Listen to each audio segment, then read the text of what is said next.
अभी एक सतुआ तीज आने वाली है महाराज, उसमें नीम के वृक्ष की पूजन होती है, नीम के पौधे की पूजन, नीम की डाली की पूजन होती है। और माताएं पिंडा बनाती है, चावल का पिंडा, सतुआ, आटे का, बेसन का, सतुए का पिंडा बनाती है, शंकर के पिंड की आकृति का बनाती है। अब आजकल के लोग उसको चक्की बनाने लगे, लड्डू बनाने लगे, पर शास्त्र प्रमाण नहीं देता उसका, लोग अपने स्वाद के अनुसार कुछ भी बना, पर वो पिंडे का महत्व उसमें। क्यों? क्योंकि माता पार्वती ने नीम के पेड़ के नीचे बैठकर, निमाड़ी के नीचे बैठकर भगवान शंकर के शिवलिंग का अलग अलग निर्माण कर कर उसका पूजन करा था। और वो पिंडा बनाकर माता पार्वती ने अपने घर के बड़ों को, बुजुर्गों को, अतिथि को, बहन बेटी को प्रदान किया था। और नीम के पेड़ के नीचे बैठकर माता पार्वती भगवान शंकर की आराधना क्यों कर रही है? क्योंकि माता पार्वती को मालूम है, अगर आप लोग साउथ में कभी जाएंगे, आप लोग अगर दक्षिण में कभी जाएंगे, तो नीम के पेड़ के नीचे वो इतना पूजन पाठ करते हैं, नीम के पेड़ के नीचे इतनी आराधना करते हैं। उसका कारण क्या है? कई जगह पर कहते हैं अगर शरीर में माता जी निकल जाती है, छोटे छोटे दाने पड़ जाते हैं, तो नीम की बंदरवल दरवाजे पे लगा दी जाती है।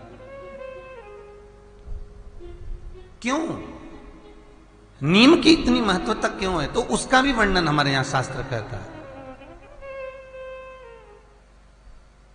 जब पृथ्वी रज में से, भूमि में से माता उमा का प्रागट्य हुआ था, जो महेश्वर के साथ में, भगवान शंकर के साथ में भी आई थी, और रज में, भूमि में जब माता उमा का जहां प्रागट्य हुआ था, माता उमा के प्रागट्य होने पर उनके केश का जो रज था, केश भाव था, वो भूमि पर गिरा था। उस स्थान पर नीम का वृक्ष उत्पन्न हुआ था। महाराज बहुत ध्यान से सुनना, जितने श्रोता भाई बहन बैठे कथा का लाभ ले रहे हैं टीवी के माध्यम से, बहुत सावधानी से सुनिएगा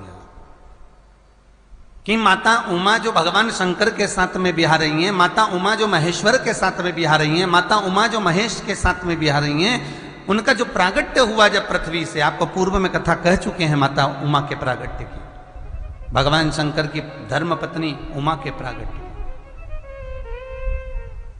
तो जब माता उमा जब प्रगटी तो उनका केश भूमि पर गिरा, और भूमि पर गिरने के कारण उससे एक वृक्ष उत्पन्न हुआ जो नीम का वृक्ष कहलाता, निमाड़ी का वृक्ष कहलाता। इसलिए साउथ में, दक्षिण में नीम के वृक्ष को स्वयं देवी का प्रतिबिंब माना जाता है। नीम के वृक्ष को स्वयं माता का प्रागट्य उत्सव माना जाता है। नीम के वृक्ष को स्वयं देवी का भाव वर्णित किया जाता है। और बहुत सुंदर बात है महाराज जी, जिसके शरीर में माता निकल गई हो, दाने दाने पड़ गए हो पूरे शरीर में, बुखार भी बहुत तेज आ रहा हो, और पूरे शरीर में माता जी निकल गई हो, एक लोटा पानी जिसके शरीर में माता जी निकली है उसके पास में रख दो, और वो पानी उठाकर नीम के पेड़ में उस व्यक्ति के ऊपर से 7 बार उतार के नीम के पेड़ में डाल दो। 3 दिन के अंदर उसकी माता जो शरीर में निकली हुई है, दाने दाने पड़े हुए हैं, जो बुखार बहुत तेज आ रहा है, उसमें धीरे धीरे आराम मिलना प्रारंभ हो जाता है।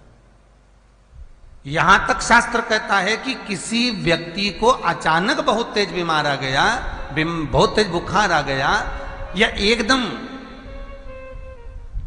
हम तो यहां तक कहेंगे कि ये वायरस चल रहा है, महामारी चल रही है, और कंठ में भी आपको अगर जलन पड़ रही है, कंठ रुक रहा है, बुखार बहुत तेज आ रहा है, शरीर में ताप है, डॉक्टर को दिखाओ मना नहीं है, सब कुछ करो मना नहीं है, और 1 लोटा पानी अपने ऊपर से उतार कर 21 बार नीम के पेड़ में ले जाकर नाम गोत्र बोलकर डाल दीजिए, और नीम के पेड़ के नीचे की मिट्टी को अपने कंठ पर लगा लीजिए।